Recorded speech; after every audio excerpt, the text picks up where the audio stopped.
ಮಾಜಿ ಸಚಿವ ವಿನಯ್ ಕುಲಕರ್ಣಿ ಹೇಳಿಕೆಯನ್ನ ಕೊಟ್ಟಿದ್ದಾರೆ. ಯೋಗೀಶ್ ಗೌಡ ಕೊಲೆ ಪ್ರಕರಣದಲ್ಲಿ ಜಾಮೀನು ರದ್ದಾದಂತಹ ವಿಚಾರಕ್ಕೆ ಸಂಬಂಧಪಟ್ಟಂತೆ ಹೇಳಿಕೆ ಕೊಟ್ಟಿರುವಂತದ್ದು. ನ್ಯಾಯಾಲಯ ತೀರ್ಮಾನ ಕೊಟ್ಟ ಬಳಿಕ ಅದಕ್ಕೆ ನಾನು ತಲೆ ಬಾಗಬೇಕಾಗತ್ತೆ. ನ್ಯಾಯಾಲಯದಲ್ಲಿ ಕಾನೂನು ಹೋರಾಟವನ್ನ ಮುಂದುವರಿಸ್ತೇನೆ. ಪ್ರಕರಣದ ಹಿಂದೆ ಕಾಣದ ಕೈವಾಡ ಇರೋ ಆರೋಪವನ್ನ ಮಾಡ್ತಾ ಇದ್ದಾರೆ. ಸಹಜವಾಗಿ ಇದ್ದೇ ಇರತ್ತೆ. ಬಲಿಷ್ಠ ನಾಯಕರ ಹಿಂದೆ ಈ ರೀತಿ ಇರುತ್ತೆ, ಏನ್ ಮಾಡೋದಕ್ಕೂ ಕೂಡ ಆಗೋದಿಲ್ಲ, ಎದುರಿಸಬೇಕಾಗತ್ತೆ ಅನ್ನುವಂತಹ ಮಾತುಗಳನ್ನು ಆಡ್ತಾ ಇದ್ದಾರೆ. ವಿನಯ್ ಕುಲಕರ್ಣಿ ಸಚಿವರಾಗ್ತಾರೆ ಅನ್ನೋ ಕಾರಣಕ್ಕೆ ಕುತಂತ್ರ ಆಗಿದ್ಯಾ ಎಂಬ ವಿಚಾರಕ್ಕೆ ಸಂಬಂಧಪಟ್ಟಂತೆ ರಿಯಾಕ್ಟ್ ಮಾಡಿದ್ದಾರೆ. ಮುಂದೆ ಏನಾಗುತ್ತೆ ನೋಡೋಣ ಅಂತ ಹೇಳಿ ಶಾಸಕ ವಿನಯ್ ಕುಲಕರ್ಣಿ ಹೇಳಿಕೆ ಕೊಟ್ಟಿದ್ದಾರೆ.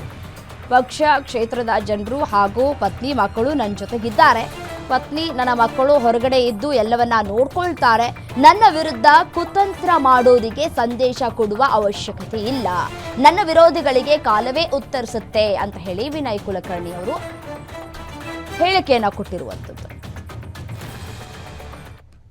ಇಲ್ಲ, ಕೋರ್ಟ್ ನ್ಯಾಯಾಲಯ ತೀರ್ಮಾನ ಕೊಟ್ಟ ನಂತರ ನ್ಯಾಯಾಲಯಕ್ಕೆ ನಾವು ತಿಳಿಯಬಾಗಲೇಬೇಕಾಗುತ್ತೆ. ಮುಂದಿನ ನಿರ್ಣಯ ನಮ್ಮ ಹೋರಾಟ, ನ್ಯಾಯಾಲಯ ಮುಖಾಂತರ ಹೋರಾಟ ಮಾಡೋದು ಸರ್, ಮತ್ತೆ ಇದರಲ್ಲೇನಿರುತ್ತೆ. ಅವೇ ಆರೋಪ ಮಾಡಿದೆ ಸರ್. ಈ ಹಿಂದೆ ಏನು ಕೇಸ್ ಇದೆ, ಕಾಣದ ಕೈಗಳ ಕೈವಾಡ ಅದು ಇದ್ದೇ ಇರ್ತಾವಲ್ಲ. ಯಾರಪ್ಪ ನಮ್ಮಂಥ ಸ್ವಲ್ಪ ಪವರ್ಫುಲ್ ಇರುತ್ತೆ, ಇದ್ದಂಥವ್ರಿಂದ ನಮ್ಮಂಥವ್ರು ಅಂಥವು ಇರುವ. ಬಟ್ ಎದುರಿಸೋದು ಏನು ಮಾಡೋಕ್ಕಾಗಲ್ಲ. ಜೀವನದಲ್ಲಿ ಬಂದಿದ್ದು ಎದುರಿಸಬೇಕಲ್ಲ.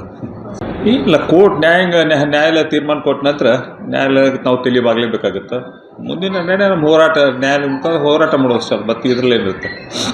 ಅವೇ ಆರೋಪ ಮಾಡಿದೆ ಸರ್. ಈ ಹಿಂದೆ ಏನು ಕೇಸ್ ಇದೆ, ಕಾಣದ ಕೈಗಳ ಕೈವಾಡ ಅದು ಇದ್ದೇ ಇರ್ತಾವಲ್ಲ. ಯಾರಪ್ಪ ನಮ್ಮಂಥ ಸ್ವಲ್ಪ ಪವರ್